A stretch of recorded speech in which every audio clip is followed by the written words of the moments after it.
আজকের ভিডিওতে থাকছে কিভাবে অটোমেটিক মেশিনের সাহায্যে রোজ থেকে পারফিউম তৈরি করা হয়, তাই পুরো ভিডিওটি দেখতেই থাকুন।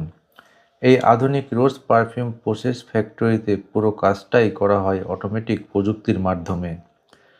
প্রথম ছবিতে দেখা যায় তাজা লাল গোলাপগুলো কনভেয়র বেল্টের উপর সাজানো। সেন্সর কন্ট্রোলড মেশিন গোলাপগুলোকে সঠিক অবস্থানে এনে ধীরে ধীরে প্রসেসিং ইউনিটে পাঠায়। এখানে মানুষের হাত ছাড়াই গোলাপের পাপড়িগুলো খুব সঠিকভাবে তৈরি করা হয় যাতে সুগন্ধ নষ্ট না হয়। পরবর্তী ধাপে গোলাপ থেকে সংগৃহীত এসেন্স পাওয়া যায়, যার আধুনিক স্টেইনলেস স্টিল ডিস্টিলেশন ও ফিল্টারিং সিস্টেমে নির্দিষ্ট তাপমাত্রা ও চাপ বজায় রেখে রোজ অয়েল আলাদা করা হয়। পুরো প্রক্রিয়াটি কম্পিউটার মনিটরে নিয়ন্ত্রিত হয়, ফলে প্রতিটি ব্যাচে সুগন্ধের মান একই থাকে। গোলাপের পাপড়িগুলো কনভেয়র বেল্টের উপর দিয়ে বিভিন্ন জায়গায় যায় এবং একের পর এক অটোমেটিক প্রযুক্তির মাধ্যমে প্রসেসিং হতে থাকে।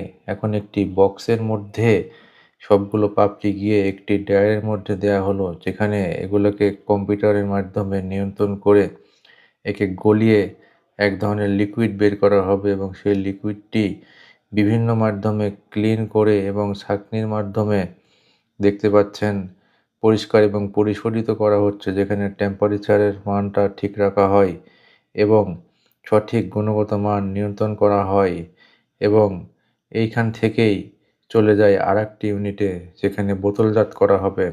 বোতলগুলো দেখতে পাচ্ছেন, যেখানে অটোমেটিক পরিমাণ মতো বোতলের মধ্যে প্রবেশ করা হচ্ছে লিকুইডটি এবং অটোমেটিক সিল করা হচ্ছে।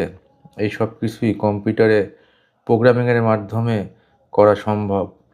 এইভাবেই একটি আধুনিক প্রসেস ফ্যাক্টরিতে কিভাবে রোজ ফুল থেকে পারফিউম প্যাকেটজাত করা হয় দেখতে পেলেন এই ভিডিওটির মাধ্যমে।